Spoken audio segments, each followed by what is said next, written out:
네, 크립토 초대석 시작합니다. 세계 3위 미국의 암호화폐 거래소 FTX가 지난 주말 파산을 신청하면서 디지털 자산 시장 전반이 흔들리고 있습니다.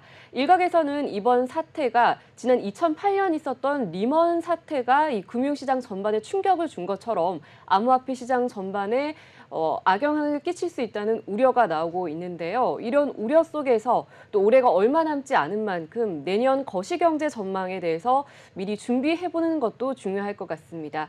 그래서 오늘 이 시간에는 전문가와 함께 2023년 거시경제 전망에 대한 의견 들어보도록 하겠습니다. 자, 교보증권의 임동민 이코노미스트 나와 계십니다. 어서 오세요. 안녕하십니까.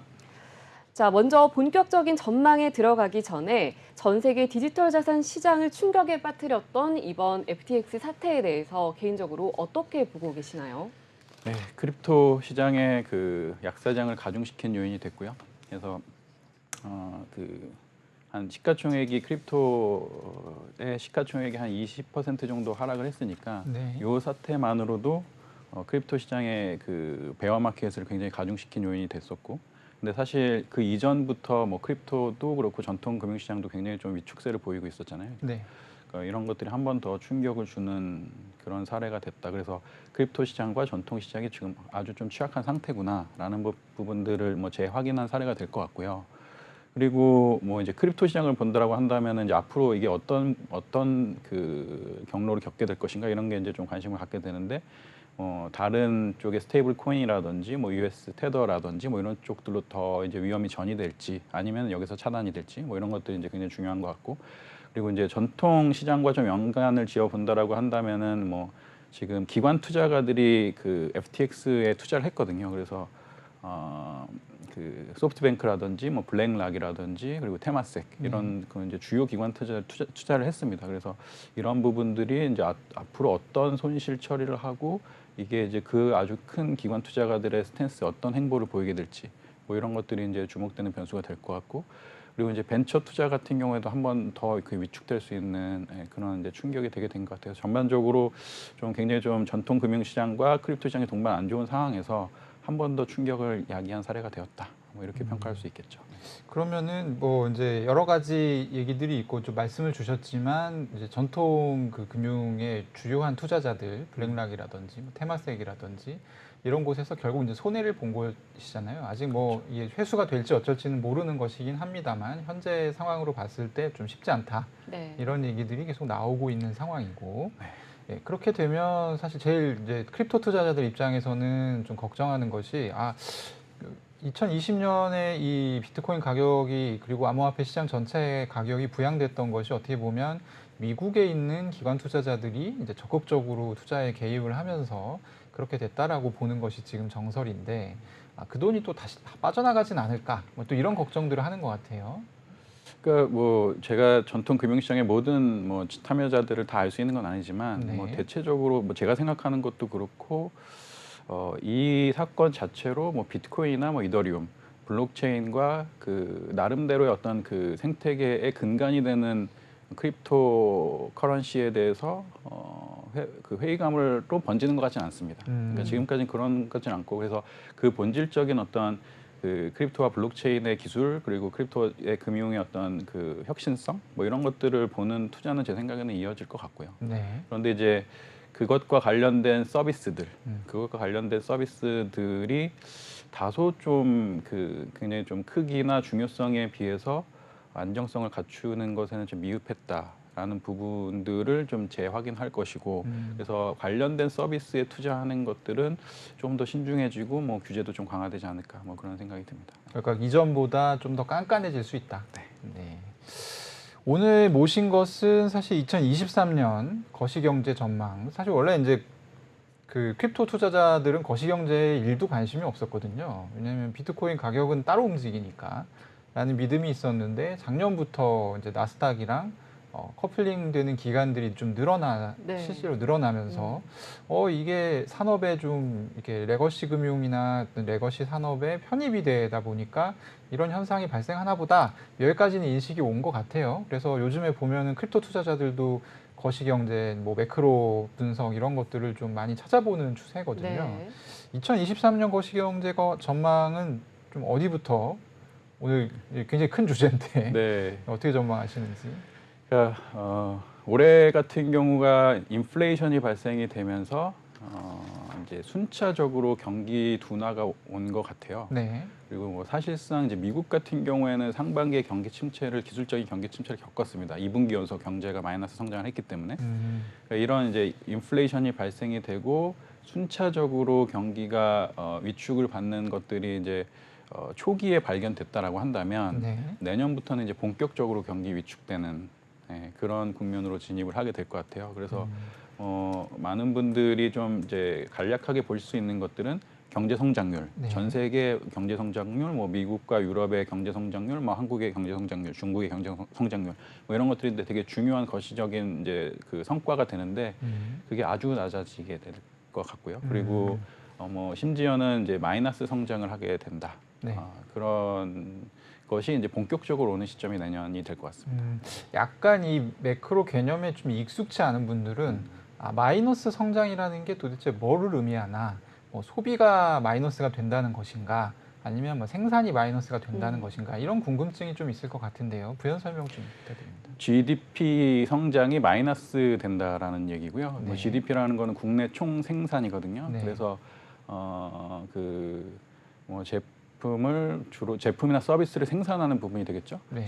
제품이나 서비스를 생산하는 것이 이전에 비해서 줄어들게 되는 거죠. 네. 그러니까 뭐 팔리지 않으니까 네. 뭐 인플레이션이라는 것은 보통 이제 가격이 올라가는, 그렇기 때문에 이제 구매력이 떨어지고 또 네. 이제 예전처럼 물건을 많이 살 수가 없게 되고, 그렇다 보니까 기업이 그만큼 생산을 하지 않게 되는 어떤 이런 순환의 고리 속에 있는데, 지금 이미 미국에서는 2분기 정도 이제 마이너스 성장이 있었고, 그렇기 때문에 이제 지금까지 이제 쭉 그런 추세를 봤을 때 올해 마이너스 성장 2분기 정도 있으면 내년부터는 이제 본격적인 성장 감소, 그러니까 네. 성장 역성장이 일어나게 된다는 말씀이시죠. 맞습니다. 네. 네, 그리고 말씀해주신 것과 관련해서 그레이스완 리스크라는 말도 나오고 있는데 블랙스완 리스크와 좀 비교해서 개념을 먼저 좀 설명해 주시죠.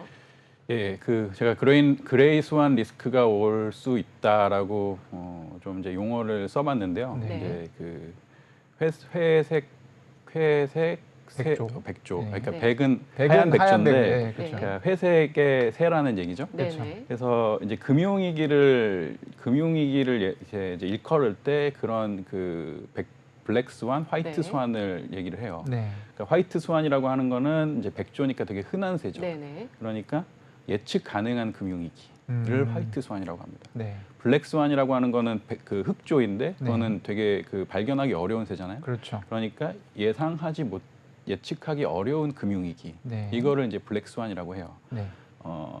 내년에 나타날 수 있는 이제 좀 실물 경제 침체와 금융시장의 충격이라고 하는 거는 예상되는 금융위기도 있고요. 그다음에 예상하지 못하는 금융위기도 있어요. 그러니까 이 두 가지가 섞이면서 또 새로운 리스크를 발생시킬 수 있고, 네. 그다음에 이게 지금 경제적인 리스크뿐만 아니라 뭐 정치적인 리스크, 지정학적 리스크, 심지어는 뭐 무력 충돌 뭐 이런 것까지 있을 수 있으니까 지금 나타나는 어떤 경제적인 충격이 예상 가능한 충격과 예상 불가능한 충격이 섞이는 동시에 정치, 사회, 문화 뭐 이런 것들이 굉장히 좀 예전과는 다른 어떤 그 갈등적인 요소를 보이게 되면 또 새로운 리스크로 나타날 수가 있게 됐다. 그러면 이제 아까 처음에 말씀해 주셨던 뭐 미국 같은 경우는 이제 올해 이미 2분기에 역성장이 있었다. 그렇기 때문에 내년에 이제 심한 역성장이 있을 것으로 예상된다. 이거는 예상이 되는 거니까 그렇습니다. 예, 화이트 스완이 될 것이고요. 말씀하신 이제 블랙 스완 같은 경우는 어떤 뭐 러시아 우크라이나 전쟁이라든지 뭐 이런 네. 지정학적 위기를 좀 얘기를 하시는 거죠. 지정학적 얘기는 이제 그레이 스완에 조금 가까운 리스크 형태고, 네. 이제 블랙 스완의 금융위기가 좀 예상되는 것들은 뭐 이런 거죠. 그러니까 유럽의 어떤 시스템 위기들. 그러니까 뭐 지금 유럽 같은 경우가 이제 독일의 경기 침체가 굉장히 좀 클 것으로 예상이 되고, 네. 네. 에너지 대란이나 이런 부분들이 굉장히 크거든요. 인플레이션 압력이 미국보다 훨씬 더 높습니다. 그래서 이렇게 됐었을 때 유럽의 어떤 시스템이 좀 취약해지지 않겠느냐. 얼마 전에 봤었던 영국의 사례처럼, 네. 그래서 독일도 좀 어렵고, 그리고 이탈리아 같은 경우가 또 이제 전국도 불안하고, 이탈리아 같은 경우에는 2010년, 2012년 그 남유럽 재정위기가 있었을 때 네. 본격적인 위기를 겪지 않은 국가예요. 그러다 보니까 이제 잠재적인 리스크들이 정리가 되지 않은 상태거든요. 네. 그런데 지금 이제 금리가 올라가게 되고 경기가 침체되게 갈 경우에 이탈리아의 경제 위기가 되게 되면 네. 이거는 좀 어떤 리스크가 발생될 수 있을까라는 것들이 이제 모두 다 인지되지는 않는 상태인 거죠. 네. 그러니까 그러니까 이제 사실은 그게 블랙스완. 그때부터 좀 약간 잠재되어 있고 네. 이게 언제 터질 수 있다라는 것들은 인지되어 있지만 어떤 형태로 어디서 터지게 될지는 지금은 좀 오히려 이제 섣불리 예단하기가 좀 어려운. 그러니까 예를 들어서 뭐 유럽에서 그런 이제 위기가 나타나게 됐었을 때 네. 갑자기 어떤 은행이 부실해진다라든지 네. 네. 이거를 지금 모두가 다 모든 은행이 안전하다 이렇게 그 예단할 수 있는 상태가 아니기 때문에 그러면 그런 이제 중요한 은행들이 이제 그 어려워지게 될 경우에는 뭐 2008년, 2009년에 리만 파산과 같은 일들이 또 일어나진 않을까? 뭐 그런 류가 이제 블랙스완 리스크가 되겠죠. 지금까지는 유럽의 어떤 경제를 좀 독일이라는 국가가 많이 견인해 왔었잖아요. 굉장히 또 돈을 잘 버는 국가였고 맞습니다. 최근에 근데 뭐 독일의 사정이 좀 많이 안 좋은가요? 많이 안 좋습니다. 아, 그러니까 지금 경기 침체에 가장 빠르게 진입할 것으로 예상되는 국가가 독일이에요. 독일. 왜냐하면 독일은 수출에 의존하는 국가거든요. 네. 그리고 그러니까 이제 전 세계 경기가 위축을 받았었을 때 한국처럼 네. 이제 경기 교역이나 이런 것들에 민감하면서 수출이 위축을 받게 돼요. 네. 그러니까 이제 독일 경제가 안 좋겠죠. 네. 또 한 가지는 독일은 그 에너지나 천연가스를 모두 다 러시아에 의존하고 있어요. 네. 이제 그러다 보니까 에너지 가격이 굉장히 오르게 되는 거죠. 인플레이션이. 독일이 그런 두 가지 위험이 굉장히 큽니다. 어쨌든 그래서 이제 독일, 뭐 유럽 그리고 이제 미국 이런 얘기들을 쭉 했었는데 그레이스완을 좀 대비해야 된다라는 측면에서 봤었을 때 어쨌든 우리가 살고 있는 나라는 한국이잖아요. 한국 같은 경우는 어떤 위험이 가능하고 또 어떻게 대처를 하면 될까요? 한국 같은 경우에는 이제 지금 생각했었던 이제 경기 침체가 오게 되고 그리고 뭐 교역이 위축되게 되고 금융시장이 취약해지게 될 경우에는 한국은 직격탄을 받아요. 네. 전 세계의 그 경제에 아주 민감한 뭐 수출을 하고 있고 한국도 수출 위주의 네, 국가니까요. 그렇습니다. 그래서 네. 그런 부분들은 이제 예측 가능한 위기에 그가 우려되는 부분이고요. 네. 그다음에 뭐 예를 들어서 이제 미국 그 인플레이션이 내년 상반기까지 전 세계에 잡히지 않게 될 경우 네. 그렇게 될 경우에는 미국에서 어떤 일이 벌어질지, 뭐 유럽에서 어떤 일이 벌어질지, 뭐 중국에서 어떤 일들이 벌어질지 이런 것들이 이제 블랙스완의 리스크로 나타날 수 있게 되죠. 그러면은 이제 그렇게 됐었을 때 뭐 한국 뭐 교역이 더 침체가 된다라고 한다거나 네. 아니면은 자본 이동이나 이런 것들이 이제 급격하게 막 서든 스탑을 보이게 되면서 뭐 한국에서 투자됐었던 자금이 유출이 되게 되면서 원화 환율이 다시 한번 충격을 받는다든지 네. 뭐 이렇게 되면서 이제 블랙스완의 리스크를 좀 받을 수 있게 되겠죠. 그리고 그리고 이제 그레이스완이라고 하는 거는 이제 전 세계적인 리스크인데 뭐 미중 분쟁의 형태라든지 네. 그다음에 이제 러시아와의 그 우크라이나 전쟁이 어떤 모습으로 진행이 될 거라든지 아니면은 뭐 그 미국과 중국의 충돌이 좀 더 격화돼서 뭐 대만에서 어떤 뭐 리스크가 좀 부각이 된다라고 한다라든지 아니면 뭐 북한에서 어떤 리스크가 뭐 나타난다고 하든지 이런 것들이 이제 그레이스완 한국이 직면할 수 있는 그레이스완 리스크가 되겠죠. 그러면은 뭐 달리 방법이 뭐 뚜렷하게 떠오르지 않는데요. 어떤 식으로 좀 대처를 하는 것이 정답일까요? 지금은 그 맞습니다. 그러니까 모든 그 이코노미스트들과 뭐 네. 애널리스트들과 투자가들이 되게 아주 혼란스러워하는 상태고요. 그러니까 네. 지금 어떻게 이 그 경기 침체와 금융시장의 취약성들을 넘어가야 될까라는 부분들에 대해서 아주 안정적인 매뉴얼은 없는 상태죠. 지금 새로운 위기를 경험하고 있으니까. 네. 그래서 뭐 지금은 하여튼 벌어지는 그 경기 위축과 금융시장의 취약성 가운데 그 최소한 어떤 정상적인 경제 활동, 재무 활동 네. 이런 것들을 할 수 있는 대비가 필요하죠. 그래서 뭐 부채를 줄인다라든지 네. 아니면은 뭐 소비를 좀 줄여서 유동성을 좀 확보를 한다라든지요. 그런 것들이 이제 준비가 된 가운데 뭐 위기 시에 우리는 어떻게 할까? 아니면 위기 시에 그거를 기회로 삼을 것인가? 뭐 선택을 할 것인가? 이런 것들이 이제 아주 좀 중요한 시점이 되고 있죠. 그 국가적 대응이 굉장히 중요한 시기일 것이다라는 말씀을 주셨고 네. 가게 입장에서는 일단 소비를 좀 줄이고 현금을 최대한 확보하는 그런 방법이 좀 추천된다 이런 말씀을 주셨어요. 그래서 네. 예, 오늘 뭐 여러 가지 얘기 찬찬히 지금 들어볼 텐데요. 저는 이런 궁금증도 듭니다. 사실 이제 글로벌 경제 성장이라는 것이 대부분 선진국은 아주 조금 성장하잖아요. 뭐 1%, 뭐 많으면 2% 이런 성장을 하고 대부분 이제 개발도상국이나 이런 곳들이 뭐 7%, 8%뭐 이런 10%대로는 높은 성장을 하면서 어느 정도 이 전체 성장률을 좀 견인하는 역할을 해왔었는데 네. 내년이나 지금 경기 침체가 예상되는 내년이나 뭐 내후년 정도에 이런 것을 좀 기대하기는 어려운 상황인가요? 내후년에 경기 침체가 예상되는 것들을 기대하는 게 어려운 상황이라. 그러니까 네. 개발도상국이 네. 뭔가 굉장히 높은 경제 성장률을 기록하는 걸로 뭔가 이게 상쇄되는 것을 예. 네, 그게 사실은 지난 10년간 버텨온 힘이었거든요. 네. 2008년, 2009년 글로벌 미국에서 금융위기가 나고 선진국에서 마이너스 성장을 했음에도 불구하고 그때 세계가 버틸 수 있었던 건 중국이 고성장을 했기 때문이에요. 그렇죠. 근데 이제 지금 중국은 한 올해 2.5% 정도 성장밖에 못했고, 그다음에 내년 같은 경우에는 이제 그 코로나에서 좀 벗어나게 되면서 한 4% 정도 성장이 예상이 돼요. 네. 그러니까 예전에 중국이 10% 이상, 네. 7, 8% 이렇게 성장하던 때가 아니라 지금은 4%밖에 성장을 못하는 거죠. 네.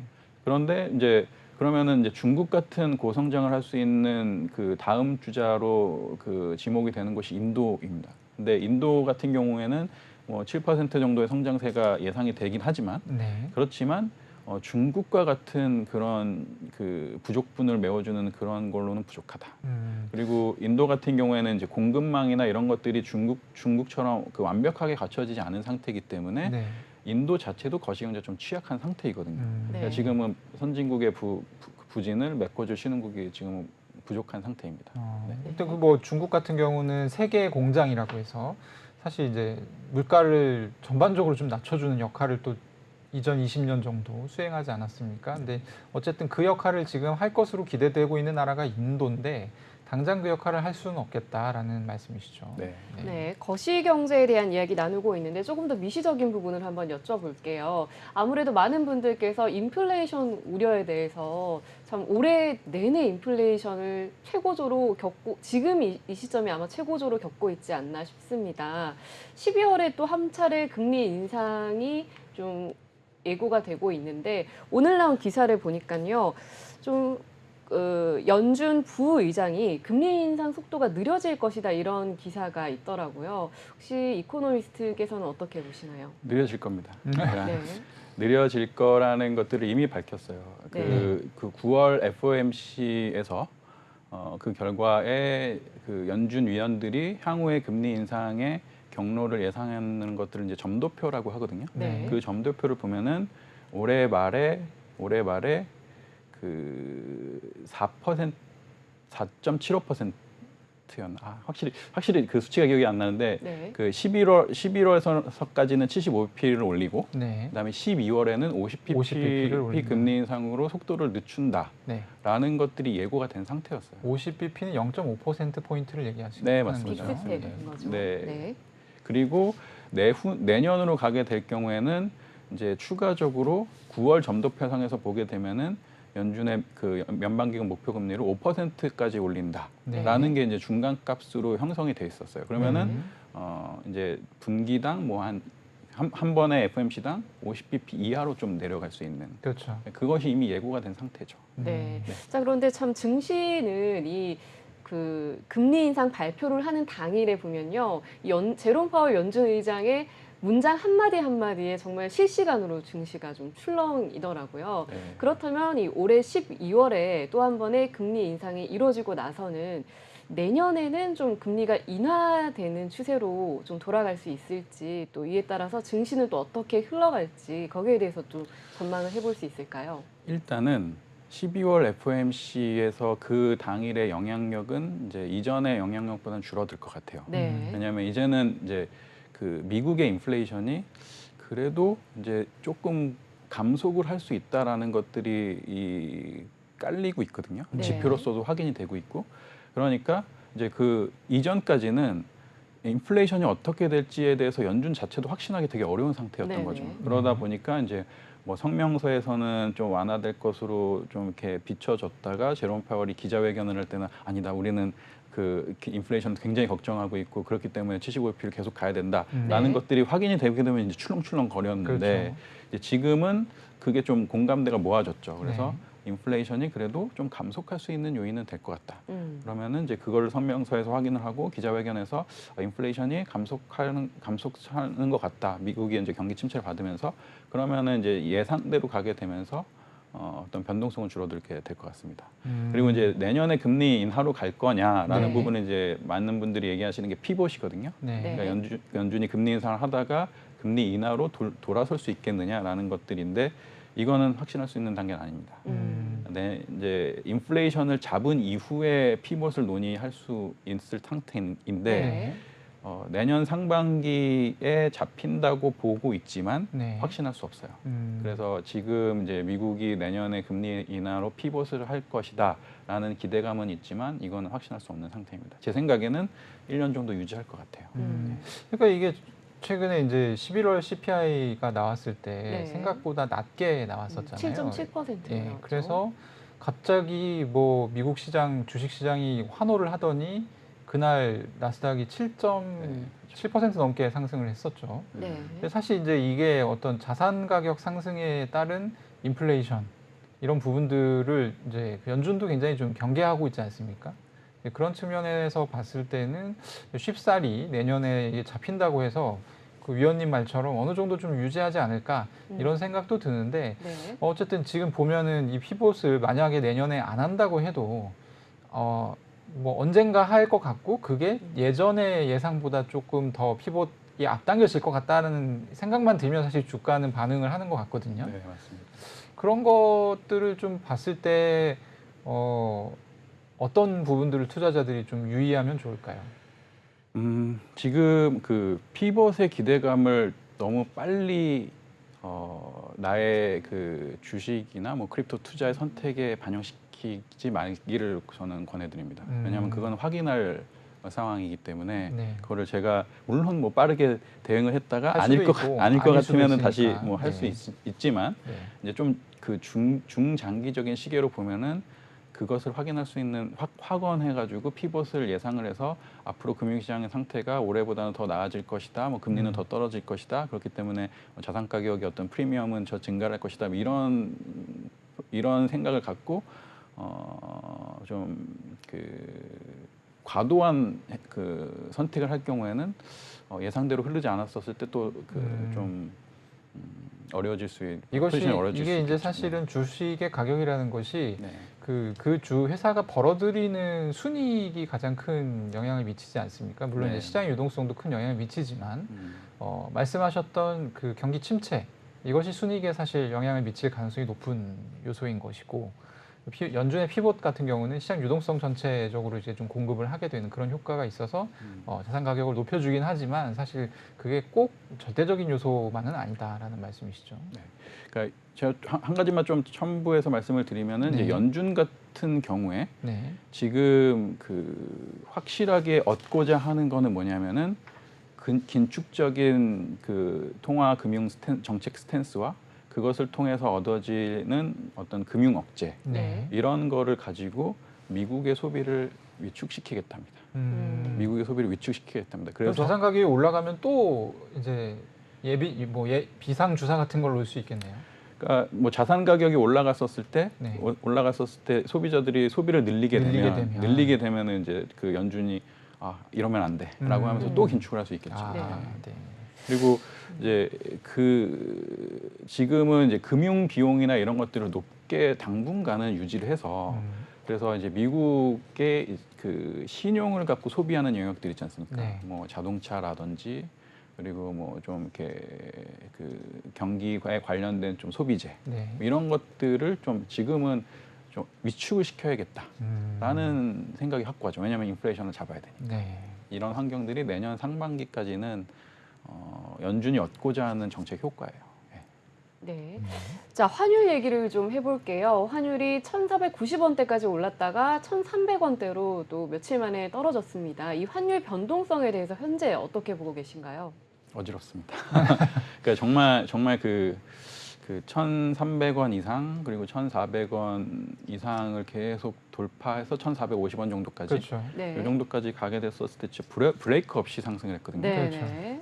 그리고 나서 그 이제 이코노미스트들은 어느 수준이 적정 환율인가라는 부분들을 굉장히 고민을 많이 해요. 네. 그러니까 무역 수지를 보면서 그다음에 그 무역 수지를 좀 바탕으로 해서 외환 시장의 수요 공급 형태가 어떻게 될 것인가, 뭐 금융 시장의 어떤 위험 선호도는 어떨 것인가, 네. 달러의 선호도는 어떨 것인가 이런 것들을 보면서 이제 판단을 하거든요. 그런데 한국의 무역 수지 적자가 계속 되고 있어요. 네. 그러니까 이런 상황이라면 이런 상황이 이제 개선의 조짐을 보이지 않는 경우에 적정 환율이 뭐 1,300원 정도 네. 뭐 이렇게 낮아진다고 판단하기 어렵거든요. 그러니까 이게 사실 네. 환율이 올라갔으면 흑자가 나야 되는 거 아닙니까? 무역 수지가 적자가 아니고. 안 팔리니까. 네. 그러니까 가격 경쟁력이 생김에도 불구하고 수출 가격에 가격 경쟁력이 생김에도 불구하고 안 팔리죠. 팔리니까. 네. 네. 그리고 이거는 지금 한국만 그 완화 약세가 되는 게 아니에요. 네. 그렇죠. 네. 전 세계가. 미국 이외의 전 세계 우리 수출 경쟁력가 국가들의 통화 약세가 다 동반되고 있거든요. 그렇죠. 그러니까 상대적으로 봤었을 때 뭐 가격 메리트는 없죠. 네. 네. 그러니까 음. 환율의 어떤 그 수출을 늘리는 효과 뭐 이런 것들이 그 좋은 상태는 아닙니다. 네. 그 뭐 한국에서 이제 뭐 외국과 어떤 송금 거래 뭐 이런 것들을 안 하시는 분들은 잘 체감 못 하실 수 있는데 제가 보기에는 한국의 환율이 글로벌 대비했을 때 상당히 좀 견조한 편 아닙니까 지금 오히려 덜 떨어지지 않았나요? 원달러 환율 완화 약세가 된 부분이요. 네네. 완화 약세가 된 부분이 올해 그 여름께부터는 좀 가팔랐어요. 딴 데보다 네. 가팔랐고 한 2년 정도 텀을 봤었을 때는 뭐 좀 안정적인 편이다. 안정적인 편이다. 장기적으로는 봤었을 때는 안정적인 편이다. 네. 단기적으로는 굉장히 가팔랐다. 네. 환율은 뭐 아무도 알 수 없다 이런 취지로 말씀을 주시긴 하셨지만 지금 뭐 1,450원대를 하다가 또 이 1,310원대까지 떨어졌다가 지금 또 사실 약간 오르고 있거든요. 네. 그래서 이제 뭐 미국 주식 투자하시는 분들도 많고 네. 해외 거래소에서 크립토 투자하시는 분들 같은 경우는 뭐 수치로만 보면 거의 뭐 한 8% 정도 이득을 봤어도 사실 그 제자리인 환율 효과를 따지면 원화로 환산했을 때는 그런 상황인데 좀 뭐 완벽하게 예측을 할 수는 없겠지만 어떤 부분을 좀 이렇게 염두에 두는 게 좋을지 뭐 우리 한국은행 이창용 총재 같은 경우는 그런 생각을 가지고 해외 투자를 하신 분들은 투자에 따른 어떤 책임을 지게 될 수 있다 또 이런 얘기를 하셔가지고 그렇죠. 예. 그 두 가지를 좀 주목해서 보셔야 돼요. 그러니까 네. 하나는 한국의 무역 수지가 어떻게 될 것인가. 네. 그래서 지금 대규모 무역 적자가 발생이 되고 있는데 네. 이게 정상적인 무역 흑자로 돌아갈 수 있을 것인가라는 부분이요. 그래서 저는 내년 2분기 정도에 무역 흑자로 돌아갈 거라고 생각합니다. 네. 그리고 또 한 가지는 이제 미국의 금리 인상이 언제 멈출 것이냐, 언제 끝날 것이냐. 이제 미국의 금리 인상 같은 경우가 달러를 강세를 시키는 요인이 굉장히 중요한 요인이거든요. 네. 그래서 이 경우도 제가 보기에는 이제 내년 한 2분기 정도에 2분기 정도. 종료가 될 거다. 그러면은 지금 같은 상황에서 이제 좀 중장기적인 시계로 봐게 됐었을 때 달러 강세의 압력은 내년 한 2분기 정도까지 남아 있다. 라고 그때까지 생각하죠. 환율이 오를 압력은 계속 상존한다는 말씀이시죠? 이게 이제 달러가 강세될 요인들이 있는데 네. 근데 뭐 그거를 다 따라가는 건 아니거든요. 왜냐하면 이제 환율이라고 하는 거는 한국의 경제가 안정 상태로 갔었을 때 안정화되는 것이죠. 안정화되는 것들을 미리 반영할 수도 있는 거기 때문에 네. 그래서 그 두 가지의 변수를 보면서 뭐 한국의 상황이 이제 균형 상태로 돌아갈 수 있다라고 생각하면 이제 원달러 환율은 한 1,300원 정도로 네. 가는 상황이고 그 이전까지는 한 1,400원 중심으로 이제 등락을 할 수 있다라는 네. 것들을 이제 염두에 두시면 좋을 것 같아요. 그래서 네, 내년 2분기까지 그러니까 이 환율 강세 압박이 좀 이어질 것이다라고 전망을 해주셨는데 국내 투자자 입장에서는 그렇게 된다면 그 해외에서 유입된 투자금이 또 유출이 되고 그렇다 보면은 좀 증시 자금이 얼어붙지 않을까 이런 우려가 있을 것 같은데 국내 투자자 입장에서는 그렇다면 내년 2분기까지는 좀 현금을 보유하고 있는 게 나을지 아니면 뭐 어떤 투자 방안이 있을까요? 중장기적으로 저는 그렇게 좀 추천을 드려요. 그래서 그 내년에 이제 1분기 들어서부터 경기 침체로 갈 겁니다. 네. 경기 침체로 가면은 GDP 성장이 마이너스가 되고 기업의 매출은 떨어지게 될 떨어지고. 거고 그다음에 수익은 줄어들게 되겠죠. 그리고 이제 금융적인 측면에서 보게 되면은 높아진 금리 때문에 부채가 늘어난 상태에서 이자 비용은 늘어나 있는 상태예요. 네. 그렇기 때문에 전체적으로 기업이 창출하게 되는 현금 흐름 자체가 내년 상반기까지는 좀 굉장히 좀 악화될 수 있는 소지가 있게 되겠죠. 네. 이제 그런 것들이 내년 하반기에 좀 더 개선될 수 있느냐라는 부분들을 이제 내년 2분기에 판단할 수가 있습니다. 그러면은 그런 것들을 보면서 이거는 이제 지금의 현금 흐름과 앞으로의 현금 흐름을 봤었을 때 더 나아질 여지가 있다라고 하고 그 가격이 지금은 저평가되어 있다라고 판단이 됐었을 때 매수하시는 게 가장 좋은 선택이 되지 않을까 생각해요. 이 한간에서는 이제 경기 침체가 장기화될 가능성이 있다, 네. 장기 불황으로 이어질 가능성이 있다라는 얘기를 또 하고 있거든요. 그 부분에 대해서는 또 어떻게 보시는지 궁금합니다. 제가 현금 비중을 유지하시라고 말씀드린 이유가 거기에 있어요. 아, 네. 그러니까 이게 내년에 이제 내년 상반기에 경기 침체를 겪고 나서 회복이 될지 아니면은 경기 침체된 상태가 4분기 연속 가게 될지 네. 그리고 내후년까지 가게 될지 이렇게 될 수 있는 위험이 지금 분명히 존재하거든요. 또 불황이 몇 분기 이상 이 경기 침체가 되면 불황이라고 하죠. 불황이라고 하는 것들은 그게 구조화될 것 같을 때, 구조화될 네. 것 같을 때라는 앞으로 회복이 당분간 없을 것 같은데 몇 년 정도 네. 그런 생각이 들 때 이제 불황에 빠졌게 된다고 하는 거죠. 그래서 내년에는 경기 침체에 빠지고 내년 3, 4분기에도 이제 회복이 안 되고 인플레이션이 안 잡히고 리스크가 계속 커지게 되게 됐었을 때는 이제는 한 3년, 5년 불황 갈 수 있겠구나. 네. 그렇게 대비가 필요하게 되는 거죠. 지금 어쨌든 임동민 위원님 모시고 거시경제 관련한 전망, 2023년 전망 듣고 있는데요. 몇 가지 이제 키워드들을 얘기를 해주셨어요. 일단 네. 유럽의 어떤 시스템 위기가 있을 수 있고, 그리고 이제 내년 상반기부터 이제 역성장이 시작될 수 있다. 그렇기 때문에 그것도 역성장에서 끝나는 것이 아니라 이 역성장이 장기화될 수 있다. 라는 말씀을 또 해주셨고, 환율 같은 경우도 내년 한 2분기 정도까지는 상승 압력이 있을 것으로 그렇게 예상이 된다 말씀을 해주셨는데, 네. 좀 우선순위를 조금 매겨보면은 좋을 것 같아요. 그래서 네. 이제 우리도 뉴스를 계속 볼 거고 아마 뉴스가 계속 나오겠죠. 지금 저희가 얘기했던 키워드들에. 네. 그러면은 뉴스를 봤을 때 저 리스크 그때 임동민 위원님이 얘기했는데 나오는구나 라고 했을 때 제일 가능성이 높다라고 생각되시는 것과 네. 제일 파급력이 높다라고 생각하시는 것을 각각 한 가지씩을 좀 꼽아주신다면. 역시 인플레이션이에요. 그러니까 네. 내년 1분기 정도까지 글로벌 인플레이션이 안 잡힌다. 네. 이 경우에는 이제 좀 경기 침체 폭이 굉장히 커질 수 있고 고금리 정책이 계속 유지가 될 수 있고 생각보다 금리를 더 올렸어야 될 수도 있고 그것이 아주 아주 부담이 돼서 장기 불황의 요인들이 될 수 있거든요. 그래서 인플레이션이 굉장히 좀 진부한. 그래서 사실 그게 제일 파급력이 크다고 해서 사실 패드가 잡으려고 안간힘을 쓰는 것이군요. 그렇습니다. 그래서 그게 잡히면 그때부터는 지금은 이제 가격 자체가 한 1년 반 정도 조정을 보였거든요. 네. 크립토도 비슷하죠. 그러니까 그 정도가 돼서 지금의 어떤 가격 반영하는 가격 자체는 좀 저평가되어 있는 정상으로 돌아간다고 가정하게 되면은 그러면 이제 그 가격 메리트는 지금은 분명히 존재를 하거든요. 네. 이게 더 이상 악화되지 않고 그 정상으로 돌아갈 수 있다라는 어떤 자신감이 생겼었을 때 이제 투자를 하셨으면 좋겠고요.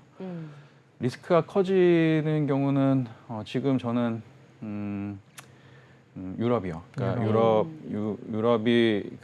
유럽도 사실 인플레이션입니다. 그렇죠. 네.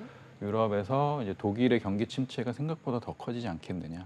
그리고 또 이탈리아 같은 경우에서 이제 국채 금리 상승세가 계속이 돼서 재정 적자를 또 다시 한번 문제가 되고 이탈리아에서 그러면 우리 못 살겠다. 그래서 우리 좀 지원해줘라고 했었을 때 지원이 안 되면 우리 나갈게. 그런 식이요. 그런 리스크가 이제 있을 수 있어서 유럽의 리스크를 좀 주목해서 봐야 돼요. 말씀을 좀 정리해 보면 어쨌든 인플레이션 CPI 11월 발표된 CPI가 낮아졌음에도 불구하고 여전히 인플레이션은 컨트롤하기 가장 어려울 것으로 예상이 되고 특히 유럽에서 이게 시스템 위기로 번지게 되면 진짜 그때는 큰일이 난다. 이런 정도로 정리할 수 있겠네요. 유럽, 이제 미국은 어느 정도 이제 좀 내년에 경기 침체를 하게 되면 인플레이션이 좀 안정될 수 있는데 네. 유럽은 지금 뭐가 문제냐면은 겨울철에 난방 시즌. 난방 시즌. 네. 이게 아주 정말 큰 불확실성입니다. 네, 그래서 네. 잘 이걸- 넘어갈 수도 있고. 이걸 꼭 확인하셔야 해요. 네. 네. 자, 또 한 가지 짚고 넘어가야 할 게 지정학적 리스크입니다. 뭐 미중 패권 전쟁도 있고 또 중국의 대만 뭐 침략 이런 이슈도 있고 또 북한 리스크까지 있는데 이런 부분을 전반적으로 아우러서 또 어떻게 전망을 해보면 좋을까요? 네, 요즘에 이제 저도 이 경제적인 전망 이외에 다른 변수들을 살펴봐야 될 필요성을 많이 느끼고 있어서 네네. 그래서 네. 뭐 석학들이라든지 아니면은 뭐 그 지정학적인 갈등을 다루는 뭐 그 학자분들이라든지 뭐 이런 분들의 의견을 좀 많이 찾아보는 편이에요. 네. 근데 그 중에서 제가 가장 인상 깊었던 분은 되게 오래되신 분인데 헨리 키신저라고 하는 아, 분이거든요. 네, 네. 헨리 키신저는 1970년대 미국의 외무장관을 했던 분이고 그 당시에 이제 지정학적인 어떤 그런 균형을 가장 잘 조절하셨던 분인데 네. 그분이 그분의 의견을 이제 그 니얼 퍼거슨이라고 하는 그 영국의 금융 경제 사학자가 있습니다. 그분이 2019년에 쓴 광장과 타워라는 책에서 헨리 키신저가 보는 국제의 패권 질서를 이렇게 설명을 해주신 게 있더라고요. 네. 그걸 보면은 이제 지정학적인 리스크나 이런 것들이 4가지 요소로 나타나고 있다. 근데 첫 번째는 미중 분쟁, 네. 두 번째는 러시아와 유럽, 그다음에 세 번째는 중동, 그다음에 이제 네 번째가 뭐였더라? 하여튼 그 4가지가 있었고 네. 거기에 또 한 가지가 뭐 이제 대만, 네. 네. 뭐 이런 대만과 중국의 대만과 중국 뭐 이런 것들이 있는 것 같아요. 근데 이제 헨리 키신저라고 하는 그 엄청난 그 인사이트를 가진 그 석학기자 이제 외교 실무를 하셨던 분인데 이 부분이 20세기 초반 그러니까 네. 1, 2차 세계 대전이 있었던 시기처럼 굉장히 갈등이 조정이 되지가 않고 네. 확대가 될 여지가 있음을 굉장히 걱정을 했습니다. 네. 헨리 키신저가. 그 지금 말씀하신 요소들에 다 불이 들어온 상황이잖아요. 네, 맞습니다. 그러네요. 네. 네. 그러니까 그게 이제 예전 1, 2차 세계 대전이 있기 전에 유럽의 패권을 봤었을 때는 그게 영국과 뭐 독일과 프랑스의 어떤 그 러시아와 뭐 이런 네. 그 위계 간의 조정이 잘 됐다라고 하는 거예요. 그런데 20세기 초반에는 그게 조정이 안 돼서 전쟁이 났다라고 하는 거거든요. 네. 지금은 지금은 이제 글로벌 패권이나 이런 것들을 조정해야 되는 형태가 미국과 중국, 유럽 뭐 이렇게 됐는데 여기가 어느 하나 이거를 잘 조정하는 어떤 그런 능력이 현저히 떨어진 거 아니냐라는 부분들을 걱정이 되는데 그게 이제 현실화가 되고 있으니까 네. 좀 그런 어떤 이제 지정학적 리스크가 걱정이 되는 부분이 있죠. 네. 저희는 그럼 중동도 봐야 되고 사실 러시아와 우크라이나도 봐야 되고 그 대만과 이제 중국 양안도 봐야 되고 네, 네. 굉장히 그럼 다 좀 주목을 하고 있어야겠네요. 이게 어떻게 번질지. 네, 가장 저는 키 변수는 이제 미국과 중국의 관계라고 생각해요. 네. 미국과 중국에서 그 G2라는 국가가 나름대로의 어떤 조정력을 갖고 이 문제에 대처하게 되는 모습을 보이면 네. 다른 부분에서 발생될 수 있는 국제적인 어떤 그 지정학적 리스크는 조정될 수 있다. 조정되거나 지연될 수 있다.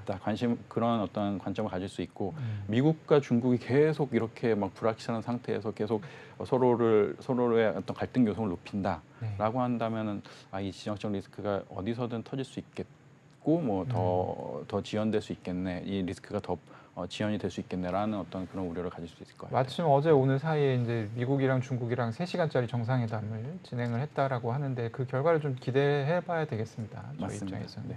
마지막 질문이 될 것 같은데요. 어쨌든 2023년에 투자를 하시려고 하는 분들을 위해서 뭐 한마디 조언을 주신다면?